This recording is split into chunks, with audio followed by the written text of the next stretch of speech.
everyone, and welcome back. We're here once again at Tabletop Gaming Live with Peter from Onebold Studio. Hi. Thanks very much for having a chat with us today, mate. This is Fate of Witches. Yeah. So it's a coven building card game. The idea is you are sort of adding to a coven to slowly have the highest scoring coven, and whoever over several rounds, and whoever has the highest scoring coven at the end of the round is declared the winner. Simple as that. How do you go around doing that?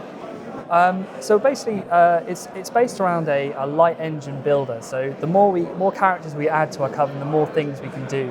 As well as that, we can add sort of trinkets and stuff to characters to also increase the number of cards in our hand and things. The game itself is played over several rounds, with each round having 3 phases. The first phase is based around going to the village and the village square, or going to the well where you can draft and gain characters.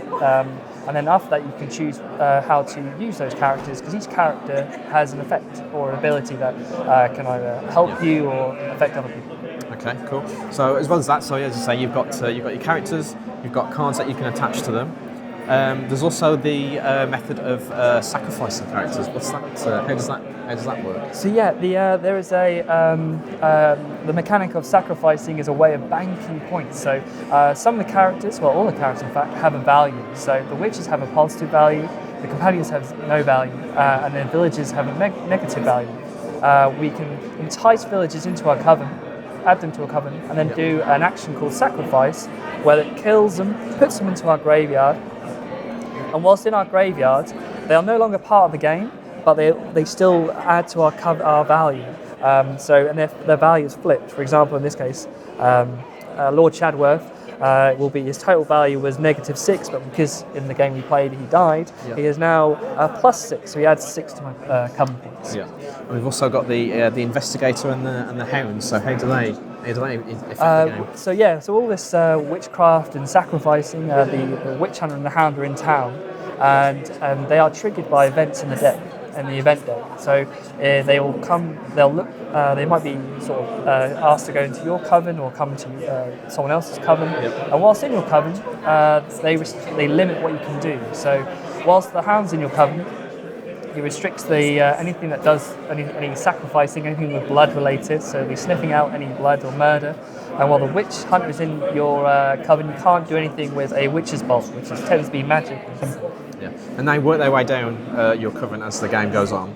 Yeah. And does that every round they move down? So every round they will move down one phase until they reach your cauldron, then they leave. So they do make their way through your coven and then will leave. Okay.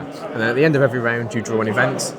Yeah. And so that lets the game progress. And how many events are there in the So there's 7 events, with 2 major events. So the 2 major ones are the Burn Them All and the There Be Witches, with the minor events being the witch hunter and the hound are on trial looking on hunt. So when these happen, when There Be Witches, anyone with a suspicion token in play, which is generated through the events, gets put on trial. And then if anything's on trial and Burn Them All comes in, then they get burned. They all die. It's a witch hunt, so someone has to burn. So the game plays over 7 rounds, and then at the end of 7 rounds, whoever's got the most points, whatever their coven has the most value, is the winner. Yeah, it's simple as that. Right, what are the plans for launching the game then? So we're going to go to Kickstarter in March next year. So the plan is to obviously build up a community at this point in time, come to conventions, and also just showcase the game. So we'll be looking to go live in March, and look also to have a relatively quick production and stuff like that. So go straight to production after. And have you done all this yourself? You've done all the art and the design and everything? So the artwork and the game development is solely done by myself. So I'm a graphic designer and illustrator by trade. So all the artwork and the box art and the layout and all the graphical design is also done myself, as well as the game development and making the rules. The game has been made over a course of about 2.5 years at this point. It has obviously had a lot of iterations, but at this point we are super excited and happy about it. Yeah, I think we've just played a game. I think it's mechanically very sound and very enjoyable. So well done. Thank you. If people want to know more, where should they go? So we have a Facebook group that's very active. We also have a mailing list. So the Facebook group, I think if you look for Fate Witcher's game, you'll find it through there. There's also connections to the mailing list. We also have a Board Game Geek page, which people can find out more information, see the artwork.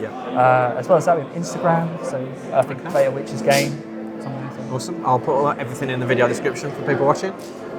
Thanks so much, mate. It's been a pleasure talking to you. Thanks for sitting down. It's been fantastic meeting you. And thanks everyone for watching, and we'll see you next time.